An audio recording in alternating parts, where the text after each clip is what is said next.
nag-pray lang naman ako nun eh. Sabi ko, Lord, bago ako makaalis, sana makapagsimba ako at i-pray over ako na magiging okay yung sitwasyon ko doon sa papupuntahan ko kahit hindi ako sigurado. So, ganun yung pray ko, guys. Ilang araw na lang paalis na ako. Tapos, hindi ko talaga inisip at in-expect na mataon ko pa sa alis ko na madaanan ko pa yung isang linggo. So, kasi hindi naman namin alam kung anong pitsa yung flight eh.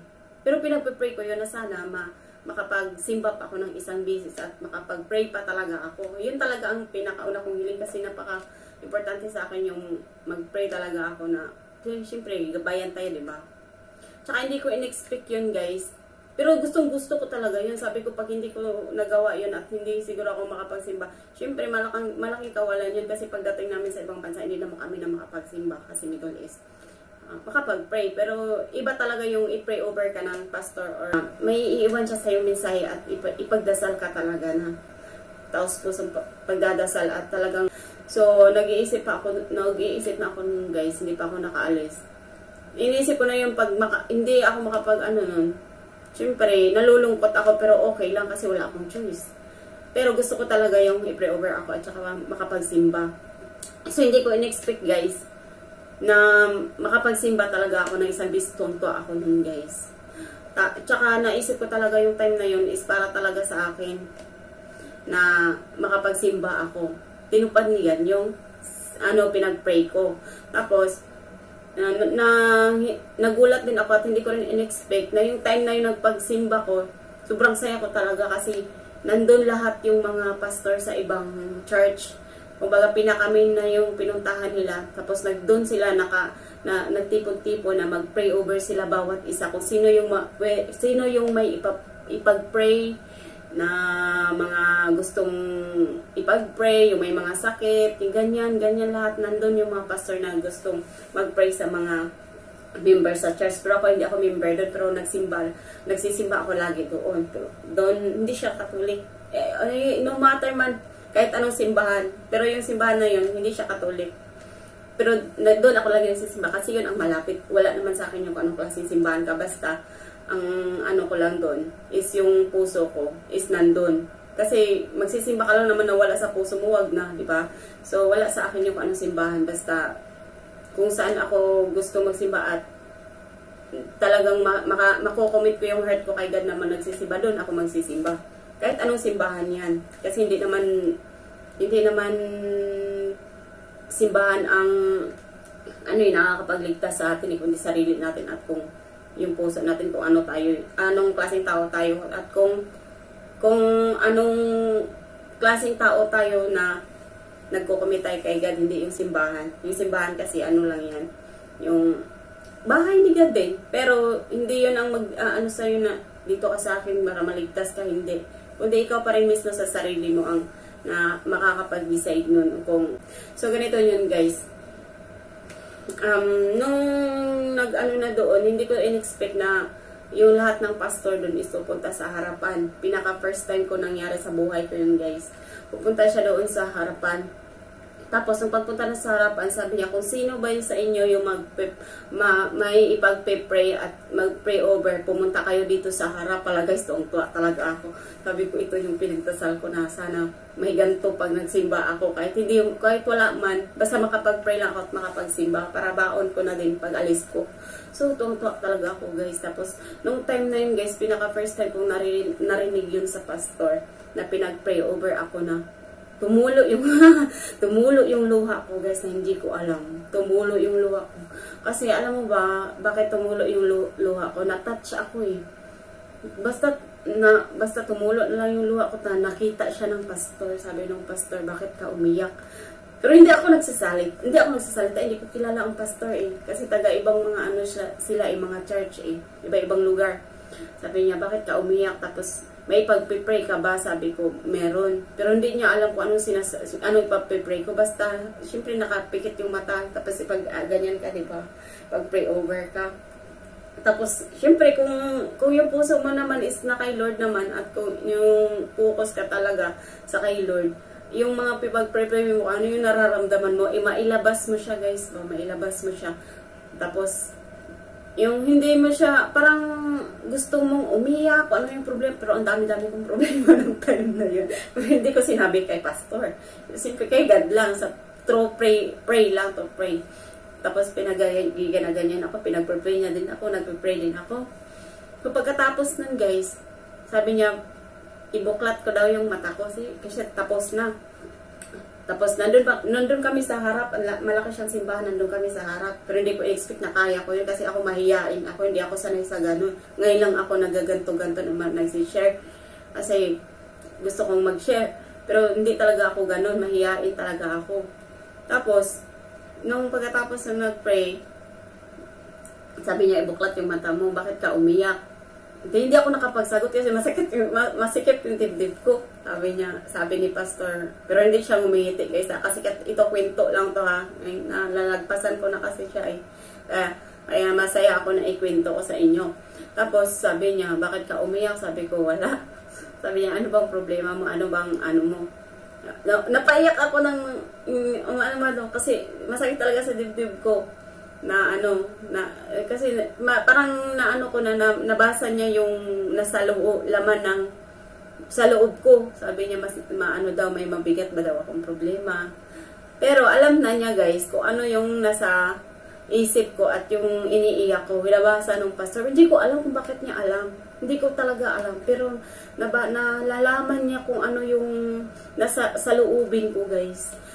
Nagulat ako, wala akong sinabi, hindi ko kilala yung pastor na yun. Sabi niya sa akin, kung ano man yung pinoproblema mo, sundin mo yung mabuti at yung ang nakakabuti sa'yo. Kung meron daw magpayo sa akin, yun daw ang sundin ko, wag daw ako lumiko.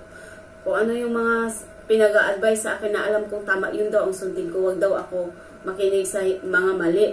Yun ang sinabi ng pastor ko. Guys, pero alam niyo ba, meron talagang nagsabi sa akin na mga advices na alam kong may tama, alam kong may mali.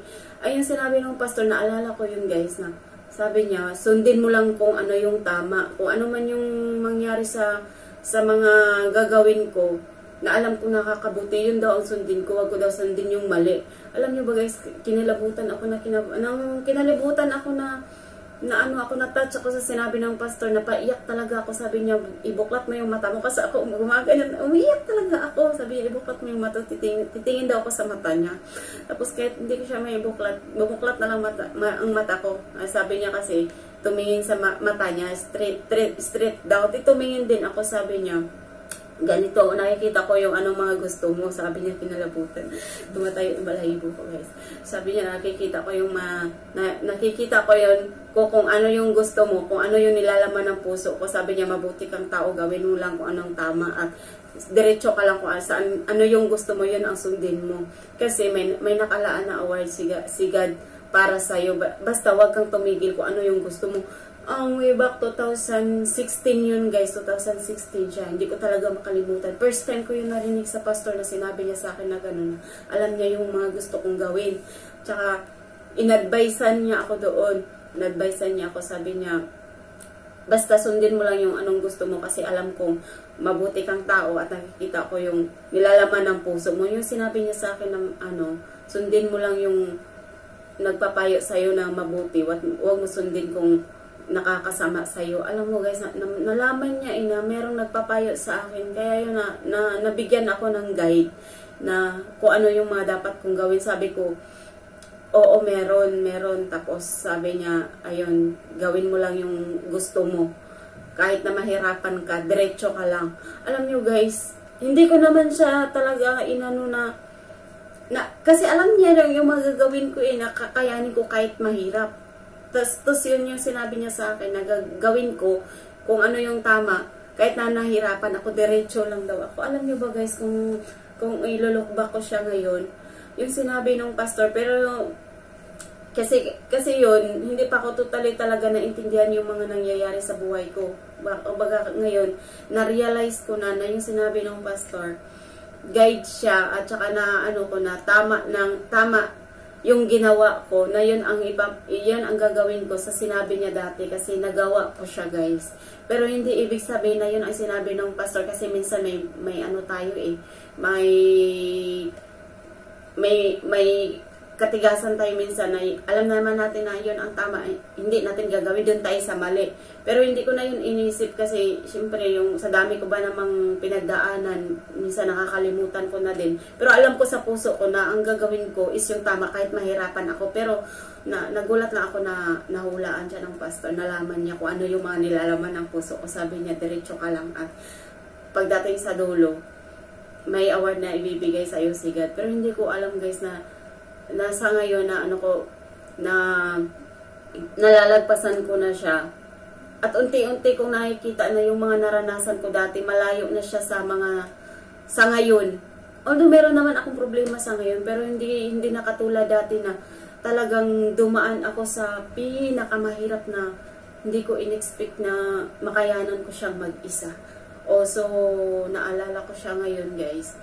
Parang napakalaking sa akin yun na blessing yung sinabi ng pastor, kasi parang nabigyan din niya ako ng guide kung ano yung mga gagawin ko, pero nakalimutan ko na yun, pero pumapasok pa din siya sa utak ko na yung sinabi ng pastor, hindi ko siya nakalimutan na darating at darating din yung araw na kahit hindi pa siya ngayon dumating, pero tiwala lang ako na darating talaga siya balang araw. Pero hindi ko alam kung kailan. Pero parang lagi siya kasi nagsisink in sa isip ko na meron talaga akong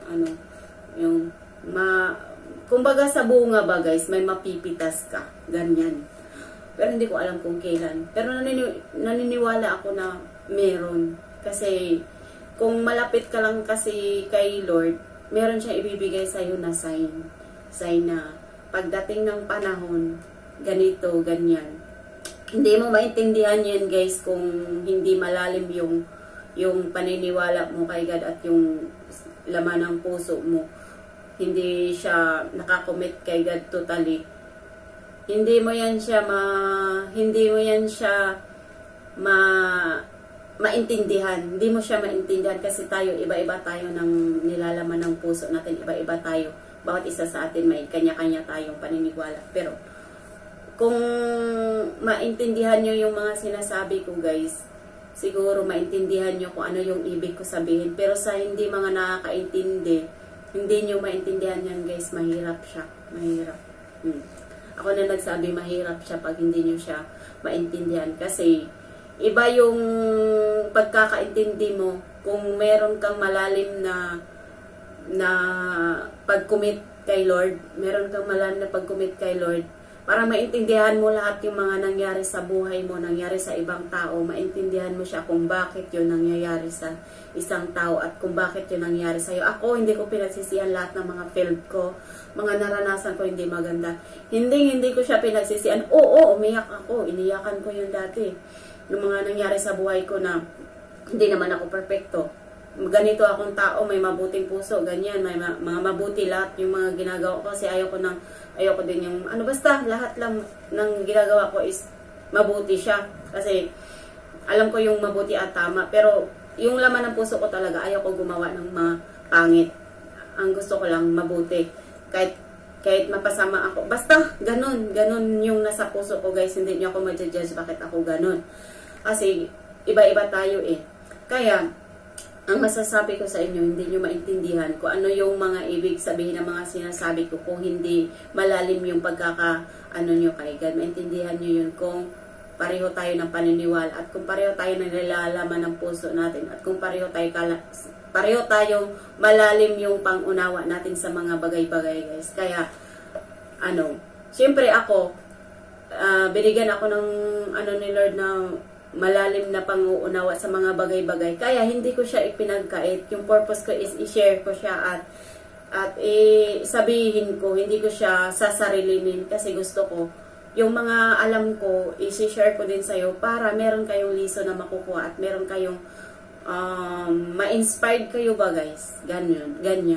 Yung mga purpose ko sa mga pag-share ko. Kasi hindi ko naman siya ma-i-share kung hindi ko siya maintindihan. Pero iba-iba nga tayo guys. Yung naintindihan ko at yung mga na-experience ko is iba sa akin. Kaya siguro minsan mag-isip kayo na puro lang ako ganito, ganyan. Kasi iba-iba tayo guys. Ako hindi ko ipagdadamot yung mga naranasan ko. i-judge man ako sa mga sinasabi ko, okay lang yun, walang problema. Kasi hindi nyo din ako mabiblame. Kasi ako hindi ko sinasabi niya na, hindi ko itinatago pa guys, isi-share ko siya. O ganyan.